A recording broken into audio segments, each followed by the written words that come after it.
Hello guys, welcome back to J vlogs. இன்றைக்கி பார்த்தீங்கன்னா நம்ம டே 14 இருக்கோம், நம்ம 3 days வெயிட் லாஸ் சேலஞ்சில். ஸோ நான் சொன்ன மாதிரியே வந்து வீக்லி நான் எவ்வளோ வெயிட் லாஸ் பண்ணுறேன் அப்படின்றத நான் உங்களுக்கு காட்டுறேன்னு சொன்னேன். ஸோ இந்த வீக் எவ்வளோ வெயிட் லாஸ் பண்ணியிருக்கோன்றதை பார்க்கலாம். வாங்க வீடியோக்குள்ளே போகலாம். வீடியோக்குள்ளே போகிறத நம்ம சேனல் யாராவது சப்ஸ்கிரைப் பண்ணாமல் இருந்தீங்கன்னா நம்ம சேனலை சப்ஸ்கிரைப் பண்ணிவிடுங்க. அப்போ தான் நான் போகிற வீடியோஸ் எல்லாமே ரெகுலராக அவங்களுக்கு வந்துட்டுருக்கோம். வாங்க நம்ம இந்த வீக்கில் எவ்வளோ கேஜி லாஸ் பண்ணியிருக்கோன்றதை பார்ப்போம். ஓகே, 0ல் இருக்குது. இப்போ வந்து நான் நிற்கிறேன். பார்த்தீங்கன்னா டோட்டலாக 84.5. ஸோ 85 கேஜி வந்திருக்கோம். 87லேருந்து 85 கேஜி வந்திருக்கோம். 2 கேஜி லாஸ் பண்ணியிருக்கோம்னு நினைக்கிறேன். ஓகேவா? ஓகே கேஸ், நம்ம இந்த வீடியோ கண்டினியூ பண்ணுவோம். மார்னிங் பிரேக்ஃபாஸ்ட் ரெடி பண்ணிகிட்ருக்காங்க.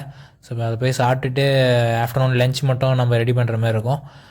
அதோட ரெசிபிஸ் நான் உங்களுக்கு அடுத்த வீடியோஸில் அப்லோட் பண்ணுறேன். ஓகேவா? ப்ளஸ் மார்னிங் பிரேக்ஃபாஸ்ட் பார்த்திங்கன்னா ரெடி ஆகிட்டுருக்கு.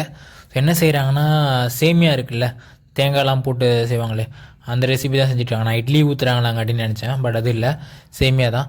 ஸோ மார்னிங் பிரேக்ஃபாஸ்ட் பார்த்திங்கன்னா நம்ம டே 14ஓடது இந்த சேமியா, அந்த தேங்காய் சக்கரைலாம் போட்டு செய்வாங்களா, அந்த ரெசிபி தான். இது வெயிட் லாஸ் ரெசிபி கிடையாது, பட் இது செஞ்சுருந்தாங்க. அதனால் சண்டேன்றதுனால செஞ்சு சாப்பிட்டுட்டு நம்ம லஞ்சுக்கு ப்ரிப்ரேஷன் ஸ்டார்ட் பண்ணிட்டோம். இன்றைக்கி என்னென்ன செய்ய போகிறோம்னு பார்த்திங்கன்னா, பள்ளிப்பாளையம் சிக்கனு, பிரியாணி, மட்டன் பிரியாணி செஞ்சுருந்தாங்க.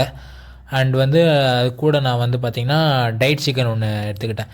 இன்றைக்கி 14ஓட லஞ்ச் பார்த்திங்கன்னா இது தான். ஸோ டயட் சிக்கன் வந்து இது தான். இதோட ரெசிபிஸ் நீங்கள் வேணும்னா கமெண்ட்டில் சொல்லுங்கள், நான் உங்களுக்கு அப்லோட் பண்ணுறேன். ஓகேவா? ஓகே கேஸ், இதை குக் பண்ணியாச்சு. குக்கிங் எல்லாமே முடிஞ்சிடுச்சு. டே 14ஓட குக்கிங் லஞ்ச் எல்லாமே முடிஞ்சிடுச்சு. என்னென்ன ரெசிபின்னு என்னென்ன டிஷ்ஷுன்னு பார்த்துடலாம். ஓகேவா? ஸோ என்னென்ன டிஷ் எடுத்துருக்கோன்னு பார்த்தீங்கன்னா, mutton biryani, beetroot salad and raita, Pallipalayam chicken and நம்ம வெயிட் லாஸ் சிக்கன் ரெசிபி. இதுதான் வந்து டே 14ஓட லஞ்சு. ஸோ மட்டன் எல்லாமே டேஸ்ட் சூப்பராக இருந்துச்சு. வீட்டிலே செஞ்சுருந்தாங்க பிரியாணி, டேஸ்ட் செம்மையாக இருந்துச்சு. அண்டு நம்ம டயட் சிக்கன் கூட நல்லாவே குக்காகி டேஸ்டியாக இருந்துச்சு. சிம்பிளான டயட் சிக்கன் தான். அது வேணும்னா நீங்கள் கமெண்ட்டில் சொல்லுங்கள், நான் அந்த வீடியோஸும் நான் அப்கமிங் டேஸில் அப்லோட் பண்ணுறேன். ஓகேவா? அண்டு அப்புறம் வெளியே போயிருந்தோம் வீட்டுக்கு. அங்கேருந்து மணி பிளான்ட்ஸ் கொஞ்சம் எடுத்துகிட்டு வந்திருந்தேன். அந்த மணி பிளான்ட் எல்லாத்தையும் ஒரு பாட்டிலில் வச்சு அடுக்கிட்டு தண்ணி ஊற்றி ஓரமாக வச்சுட்டேன்.